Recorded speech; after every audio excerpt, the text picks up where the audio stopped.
આજે આપણે વાત કરીશું ગુજરાતના એક એવા સાંસ્કૃતિક વારસાની જેમાં શાહી ઠાઠ અને અદ્ભુત કારીગરીનો જાણે સંગમ થયો છે. જી હા, એ છે કચ્છી આરી ભરત. ઘણા લોકો એને મોચી ભરતના નામે પણ ઓળખે છે. પણ જો આ ખાલી ભરતકામ નથી હો, આ તો કચ્છના ઇતિહાસ અને ત્યાંના કારીગરોના કૌશલ્યની એક આખી જીવંત ગાથા છે. તો ચાલો આજે આ ગાથાને જરા ઊંડાણથી સમજીએ. આટલો બારીક, આટલું મનમોહક ભરતકામ, આની પાછળનું રહસ્ય શું હોઈ શકે? ના, આ ખાલી દોરા અને કાપડની રમત તો બિલકુલ નથી. આની પાછળ તો એક ખાસ ઓજાર છે, કારીગરોનો એક આખો સમુદાય છે, અને હા, એક ભવ્ય શાહી ઇતિહાસ પણ છુપાયેલો છે. તો ચાલો એક પછી એક કરીને આ બધા રહસ્યો પરથી પડદો ઉઠાવીએ. તો સૌથી પહેલા વાત કરીએ એના શાહી વારસાની. આ કોઈ સામાન્ય લોકકળા નથી, બિલકુલ નહીં. આ કળા તો કચ્છના રજવાડાઓના આશ્રય હેઠળ વિકસી હતી, અને એની જે ભવ્યતા છે ને, એ આજે પણ એની ડિઝાઇનમાં સ્પષ્ટપણે ઝળકે છે. આરી ભરતની ઓળખ મુખ્યત્વે 4 બાબતોથી બનેલી છે. પહેલું, એ રાજવી આશ્રય હેઠળ વિકસી એટલે તો એની ડિઝાઇનમાં એક શાહી ઠાઠ જોવા મળે છે. બીજું, એનું કેન્દ્ર મુખ્યત્વે કચ્છ અને સૌરાષ્ટ્ર રહ્યું. ત્રીજું, અને આ બહુ જ અગત્યનું છે, એના પર મુઘલ શૈલીનો ઊંડો પ્રભાવ છે. અને છેલ્લે સૌથી મહત્વની વાત, આ કોઈ ઘરગથ્થુ શોખ નહોતો, પણ વ્યવસાયિક કારીગરો દ્વારા કરવામાં આવતી એકદમ પ્રોફેશનલ કળા હતી. તો ચાલો હવે સીધા આ કળાના કેન્દ્રમાં જઈએ. એવું તો શું છે આ આરીમાં કે જેના પરથી આખા ભરતકામનું નામ પડ્યું? ચાલો એનું રહસ્ય જાણીએ. તો આ આરી છે શું?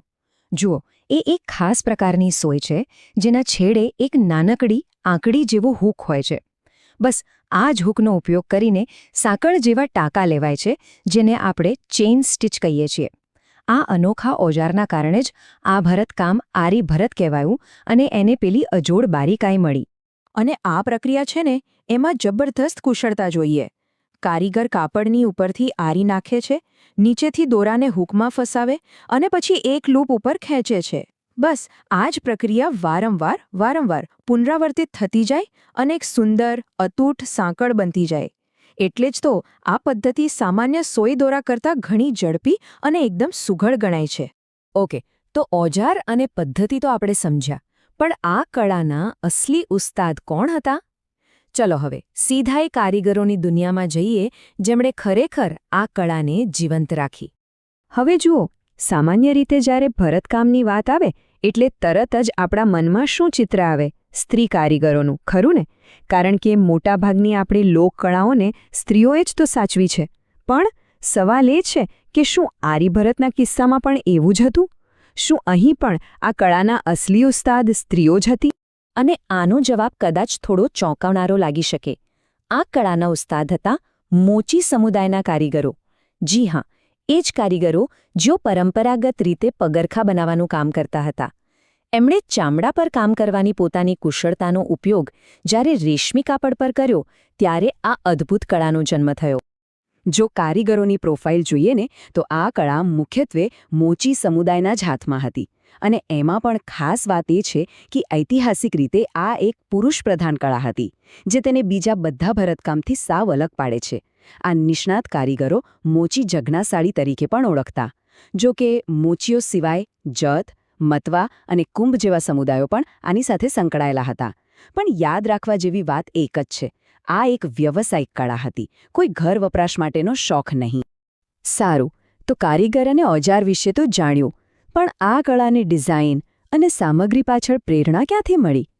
અહીંયા જ આપણને મુઘલ દરબાર અને રજવાડાઓનો ઊંડો પ્રભાવ જોવા મળે છે. આ વાત ખૂબ જ મહત્વની છે. એવું માનવામાં આવે છે કે મોચી કારીગરોએ આ કળા સીધી મુઘલો પાસેથી અપનાવી હતી. અને આ જ કારણ છે કે આરી ભરતની ડિઝાઇનમાં આપણને સ્થાનિક લોકકળા જેવા ભૌમિતિક આકારો ઓછા દેખાય છે, અને મુઘલ દરબારની જેમ નાજુક ફૂલવેલ અને પશુ પક્ષીઓની ભાત વધુ જોવા મળે છે. એની શાહી ઓળખ તો વપરાતી સામગ્રીમાં પણ સ્પષ્ટ દેખાઈ આવે છે. મોટાભાગે રેશમી દોરાનો ઉપયોગ થતો, જેને સ્થાનિક ભાષામાં હીર કહે છે. એની સાથે સોના ચાંદીના ઝીણા તાર એટલે કે ઝરી અને સેટિન કે રેશમ જેવા મોંઘા કાપડ, આ બધું મળીને એની ભવ્યતામાં ચાર ચાંદ લગાવી દેતું.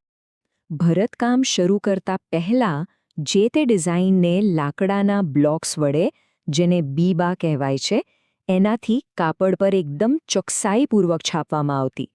આ પદ્ધતિથી એ સુનિશ્ચિત થતું કે દરેક ભાત એકદમ સુઘડ અને એકસરખી બને.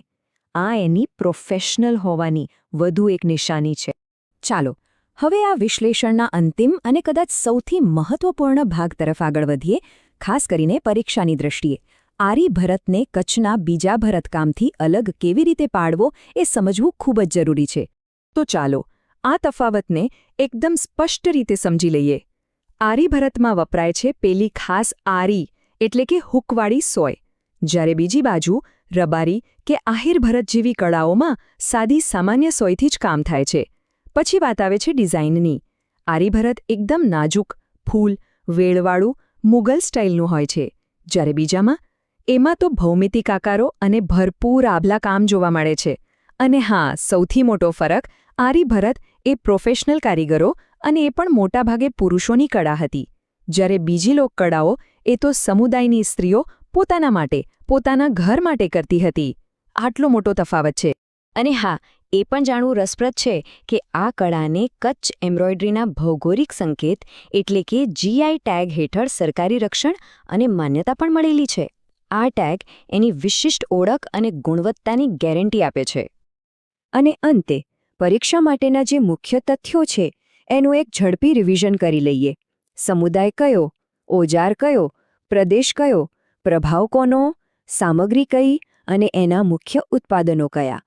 ખાસ કરીને વૈષ્ણવ સંપ્રદાયમાં શ્રીનાથજીની મૂર્તિ પાછળ જે સુશોભિત પડદા લાગે છે, જેને પીછવાઈ કહેવાય છે, એમાં આરી ભરતનો બહોળો ઉપયોગ થતો હતો. આ એક વિશિષ્ટ મુદ્દો છે જે ખાસ યાદ રાખવા જેવો છે. તો આરી ભરતનો ઇતિહાસ ભવ્ય છે, એની કળા અજોડ છે, એ બધું જ આપણે જોયું.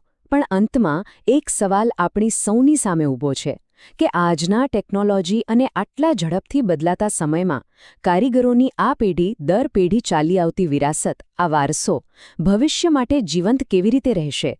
બસ આ જ વિચાર સાથે આપણે આજના વિશ્લેષણને અહીં વિરામ આપીએ છીએ.